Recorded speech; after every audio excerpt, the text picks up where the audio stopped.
Maxon Vale didn't remember falling asleep.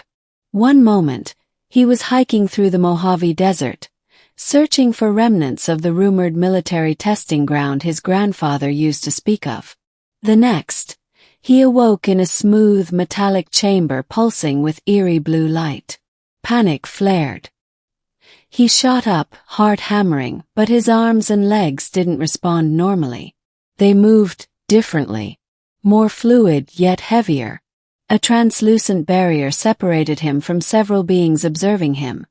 Tall, thin silhouettes with elongated heads and luminous eyes. Aliens. Not the little green men from cartoons. These were cold, clinical, and precise. A voice boomed inside his head. Not spoken but felt. Subject 739. Integration successful. Neural pathway stable. Initiating calibration. Maxon screamed but no sound came out. To the offer. Hours. Days. Time lost meaning. The next time Maxon awoke, he stood unaided in a different chamber. One of the aliens stepped forward. Its thoughts again invaded his mind. You possess the necessary traits. Resilience, aggression, curiosity. You were chosen. Chosen for what? Maxon thought back furiously. Ascension. The future of organic life lies in hybridization. You are now enhanced, stronger, faster, capable of feats no human can achieve. He looked down at his hands. His skin was laced with shimmering threads of something metallic. His strength had increased exponentially. He could bend steel with ease, leap 10 meters straight up, and see through walls. He no longer felt fatigue, pain, or hunger. But something was wrong. Each time he used his powers, something inside twisted. A seething, acidic anger that flared without cause. His thoughts sometimes weren't his own. Nightmares clawed at him in sleep. Visions of planetary annihilation, of creatures like him raising civilizations. The aliens insisted it was part of the adaptation. You said I'd be stronger, Maxon mentally spat at them during one of the briefings. Not this. This thing you've made me into. Evolution is never comfortable, nor reversible. Escape. Maxon knew he had to get out before he lost what little of himself remained. He studied their routines, mapped the corridors of their underground facility, and waited. One cycle, during a systems recalibration, he made his move. Security drones were no match for him. He tore through them like wet paper. His new body absorbing the laser blasts that would have vaporized a normal human. He reached what appeared to be a launch bay, and saw it. Earth. His Earth. Blue and familiar. Using a stolen skimmer pod, he escaped orbit and crashed just outside Reno, Nevada. The news went wild. He was found, mostly unconscious but miraculously alive, by a group of hikers. The government swept in quickly, black SUVs and suits everywhere. They asked questions he couldn't answer and performed tests that made even the alien experiments seem mild. Eventually he was discharged. They couldn't hold him. Not legally. But he knew they were watching. For something's wrong. Back home, Maxon tried to live a normal life. But he wasn't normal. He couldn't sleep without sedation. He couldn't go to a gym, he broke every machine. He couldn't touch people without risking harm. Even holding a cup of coffee required intense concentration to not crush it. Then came the voices. First whispers. Then commands. Cleanse, they said. Prepare. He saw flashes of the alien facility again. Of tanks filled with other hybrids, hundreds. Maybe thousands. Were they coming? Maxon sought help. Psychiatrists dismissed it as PTSD. Conspiracy theorists called him a hoax. Only one woman believed him. Dr. Eliza Trent, a xenobiologist who'd once worked at Area 51. She examined his DNA and gasped. "You're not just altered," she whispered. "You're a beacon, a biological relay. You're transmitting." Maxon froze. Transmitting what? Her eyes widened with horror.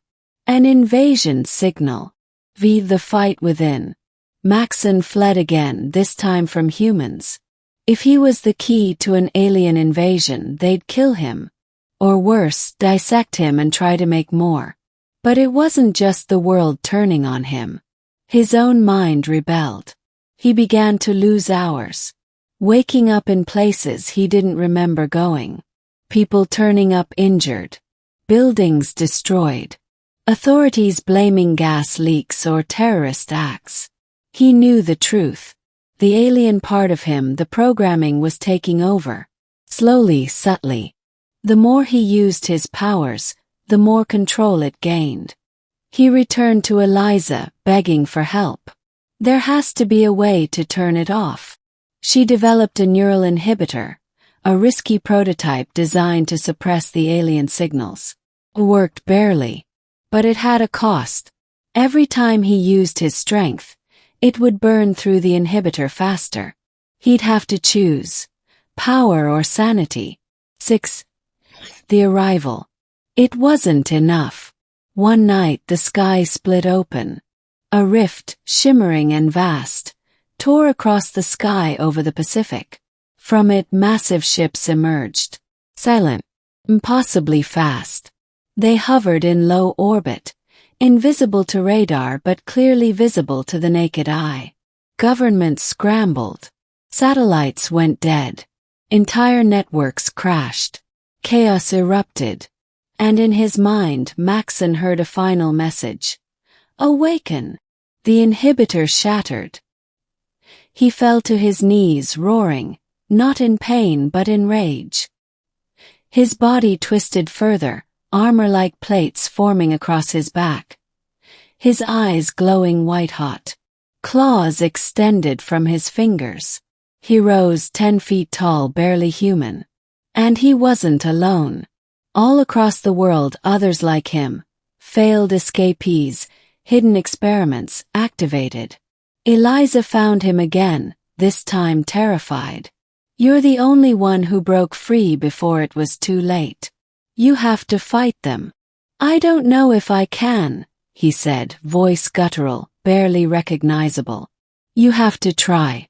Or we lose everything." 7. The battle for control. The war began quietly. Not with nukes, but with terror. Hybrids struck first, disabling defense systems, toppling key infrastructure. Maxon resisted the call. Every second was a mental battlefield. Every thought a war. Eliza worked on a last-ditch device. A pulse generator to sever the alien connection in a wide radius. But it needed time. And a diversion. Maxon agreed. He walked into the ruins of Los Angeles, a battleground overrun with hybrids, and challenged their leader, a massive being known only as Vorak, once a human general now fully converted. "You were the prototype," Vorak said, voice like grinding stone. "You should be one of us." "I am not yours," Maxon growled. "Not anymore." Their fight shook buildings. Vorak was stronger, fully transformed. But Maxon still had one thing. The tiniest sliver of humanity. Of will. Of resistance. He lost an arm. Nearly died. But he bought Eliza the time she needed. The pulse exploded outward. Hybrids across the region screamed and collapsed. Disconnected. Some died instantly. Others reverted partially. Maxon felt it too. A searing white-hot pain in his mind. But he stayed standing. The link was broken. Aftermath. The alien ships retreated. Cut off from their network of ground agents, their invasion stalled. Humanity had a chance. Narrow but real. Eliza survived. Her pulse generator hailed as the world's salvation. Maxon, though, was different. He couldn't go back. His body was too far gone. His mind fractured. He disappeared into the shadows, a ghost of the man he once was. Some say he wanders the earth, protecting survivors from the remnants of the hybrid scourge. Others say he's watching the skies, waiting for the rift to open again. And when it does, he'll